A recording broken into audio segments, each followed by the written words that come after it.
I'm not sure I take that at face value. But the second part of the answer to your question is parental buy-in. Anybody who has addressed this issue across this state knows that there is significant parental opposition. And when I talk to teachers, I frankly get it both ways.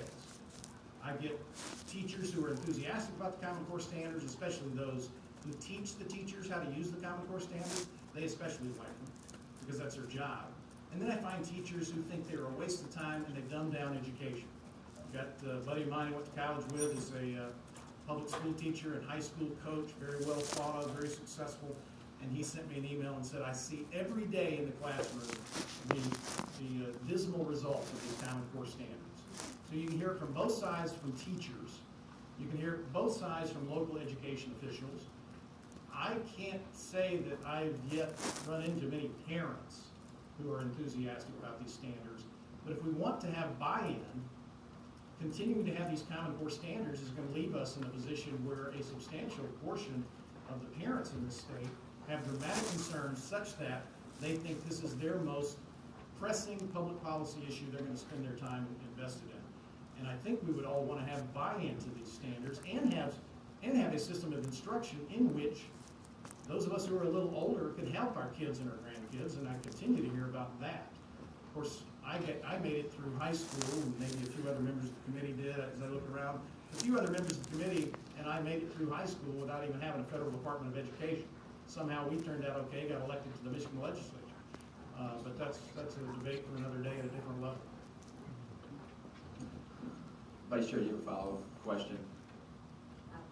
In the interest of time. Thank you, Representative. Representative Mood. Thank you, Mr. Chair. Thank you for your testimony. You know, I think this bill is very hard to digest. I think there are many problems with the bill that you presented. You know, some that Vice Chair Geis has discussed. But one of the biggest concerns I have is that there's language in the bill that requires the state board and the MDE to support the right of a parent to opt out their child from any public school activity, practice, or testing that the parent finds unacceptable. And I think we might have a conflict of accountability here because as written, this would allow for a parent to opt their child out of any test, be it spelling, math, geography, etc.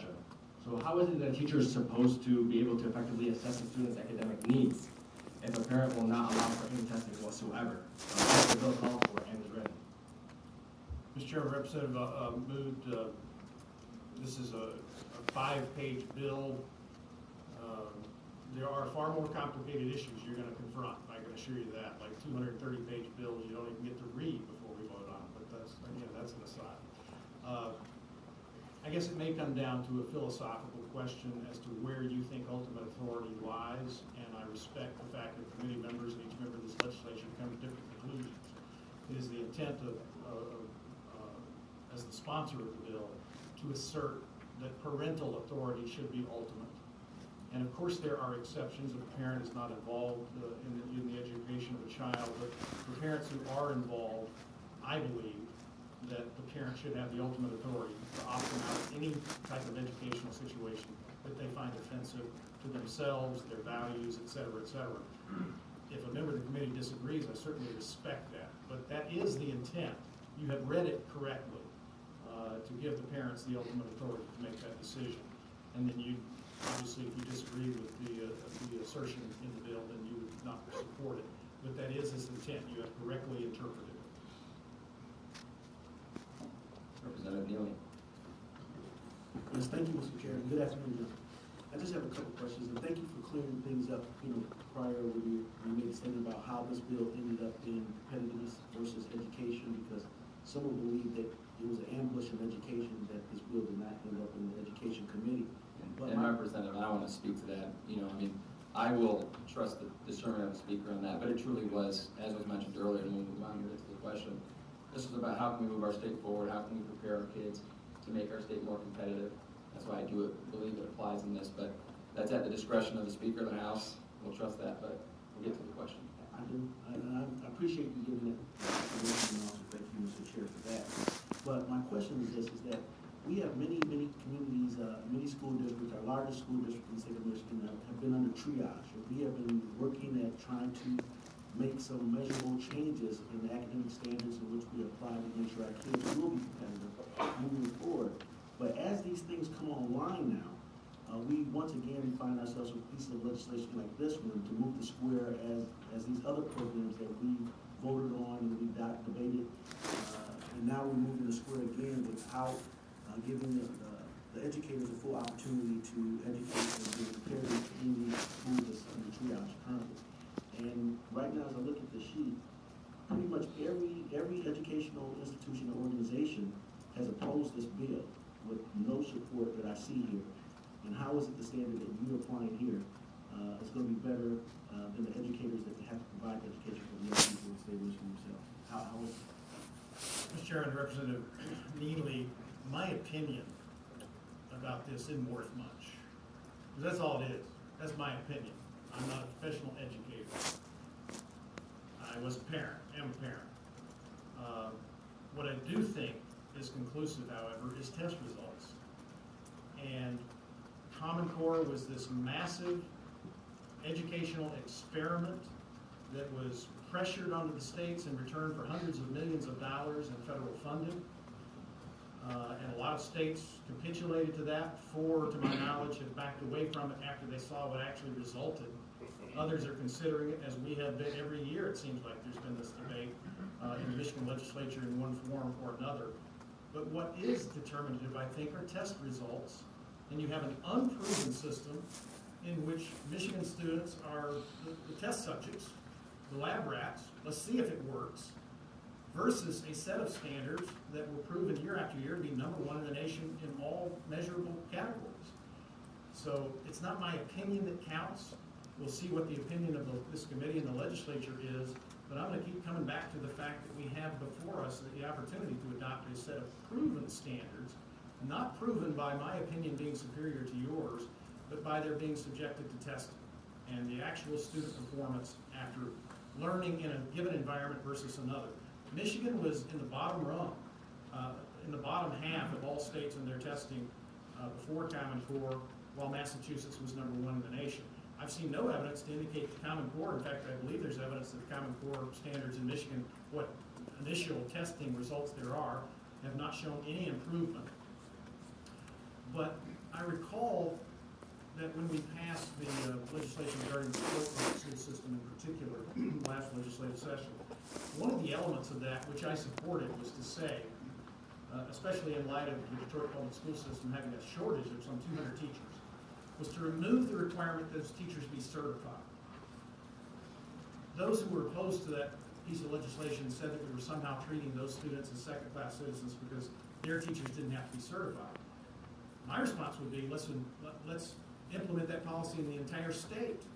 The president of Hillsdale College says he thinks it would be the single most helpful education reform, and I can't help but look at it through the prism of my district in Bay and Midland counties.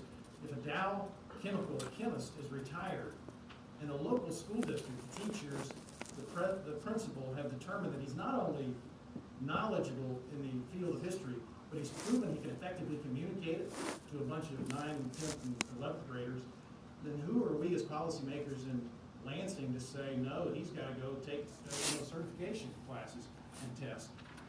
In terms of triage, I think we ought to have as much openness and opportunity in the market, so to speak, so that every child, no matter where they're born, no matter what school district they're in, no matter what their ethnic subdivision or however we, judge them, every child has an opportunity at a quality education and to be in the safest and best school environment that their parents can find. And for a follow-up question to earlier, Vice Chair Lilly. Yeah, not so much a follow-up question, but just a new question to Ms. Curtis. Can you talk a little bit about, and again, in the interest of time, we've got to keep it brief, just the work that was done in the work group in terms of the interest groups that you had sort of engaged in that discussion, I'm assuming parents and maybe school board members, and just talk a little bit about if there's any sort of work product out of that that might have gone through the standards and sort of identified the ones that we found most problematic. I acknowledge here that there's a philosophical piece here about whether or not these standards should have been implemented or not. I'm just wondering if, technically in looking at the actual standards, is there something that sort of highlights the ones you find most problematic? We actually did not reinvent the wheel on this analysis. We used the national experts like Professor Sandra Stotsky, who was in Massachusetts, who was part of the Common Core review team, James Milgram, other national experts. And I would point to a 2010 Fordham Foundation study that was an excellent study where they compared the Common Core standards in detail to every state standards in place at the time. And they had a special section in recognition of how much better the Massachusetts standards were than anybody else's. And it really did show the case that some states had weaker standards than others. But that's the point. If we had, during No Child Left Behind, 50 experiments, and then we decided we wanted to pick one to all rally behind, why wouldn't we have picked the very best? And so rather than have a work group go through those standards line for line, and of course, your point before, all standards have some commonality. But it is a basic philosophy, a structure, a developmentally appropriateness, and I can get you that report, and the section on Massachusetts is really very strong, and it's easy to read, and I can share that with you. Thank you, Mr. Chairman. Thank you, Ms. Curtis. And very brief, to the point, Representative Mood, another question. Thank you, Mr. Chair. So just a kind of a follow-up to my previous question. If a student, would a school be required to provide a diploma if a student never takes a test throughout their career? Mr. Chairman, Representative, that's a good question. I mean, I really appreciate, that's a well-crafted question, and the answer is I don't know.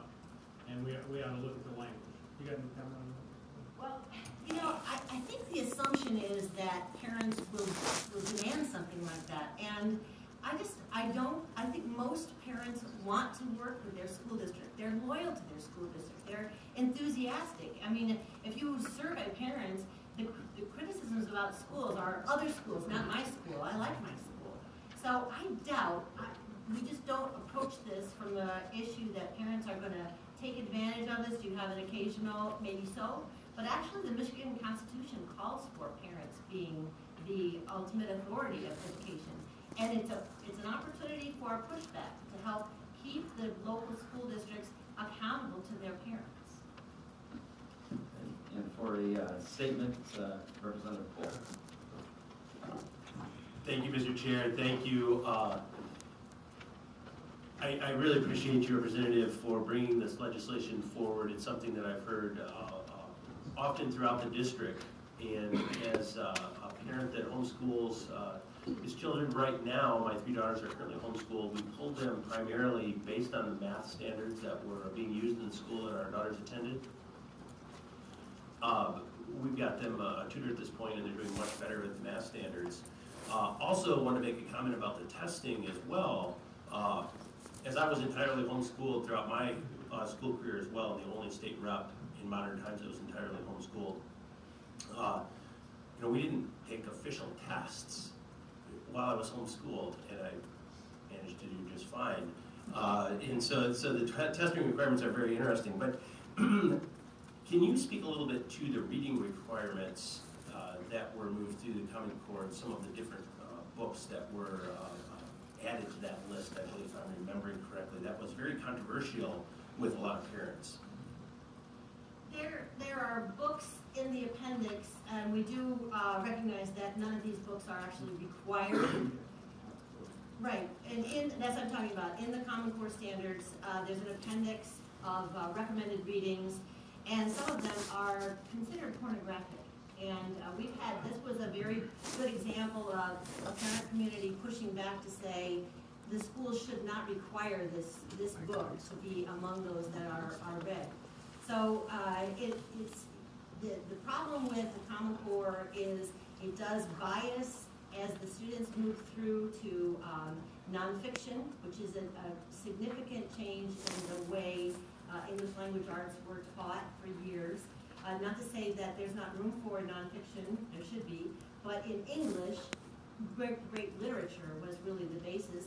and great literature, that which we have recognized for years and years as being sound and appropriate for children. So that's a big fundamental difference between the way Common Core teaches English language arts and literature. And one follow-up, if I may. In regarding to testing, there's a misnomer out there that children have to do these tests and they have to take an SAT or an ACT to go to college, and that's entirely not true. There is a pathway for you to attend universities and not take those tests, as I'm a product of that. You can take a placement test or exam for class placement with community colleges, and after achieving a certain number of credits, you can transfer without any of these tests to a university. I know because I did that. And so parents are under the guise that their children are forced to take these tests, and there's a lot of stress involved, and some of our kids are just not good test takers. And it really does not measure their level of intelligence at all. And I think teachers bring this up, that they would love to have the option for students to opt out of the testing. And I think that's really important. And I also believe that every child deserves an IEP, as you stated previously, that every child learns differently, and I think that's important. Thank you very much. Thank you, Mr. Chair. Mr. Chairman, Representative Cole, I would simply add to that I had a child who very poorly performed a test, and now he tests rocket telemetry and technology for Virgin Galactic. So, Again, Representative, I want to thank you for your efforts on this. I applaud you for it. And as a former educator, I can appreciate much of the sentiment. This is a very riveting discussion. There's many philosophical undertones in this, and I wanted to ensure that we had a very deliberative committee where we allow proper time for these bills to be vetted. So thank you for your testimony. I really appreciate it. We are going to be moving on, and I do ask those who are testifying after this to keep your speeches and your comments to 3 to 4 minutes. But please keep in mind, you can submit written testimony to every single committee member if you're unable to get through your testimony. My goal is to not cut anyone off. We will do that as a matter of time, and being prudent with that, I want to ensure that multiple voices are heard on this legislation. With that, I'm going to invite to testify Tom McMillan and Nikki Snyder, who actually both are members of our State Board of Education, who are here to testify, and I will provide a little bit of time for these people to show up. They could be in another room, and so we will keep that in mind. Thank you, Representative, for being here.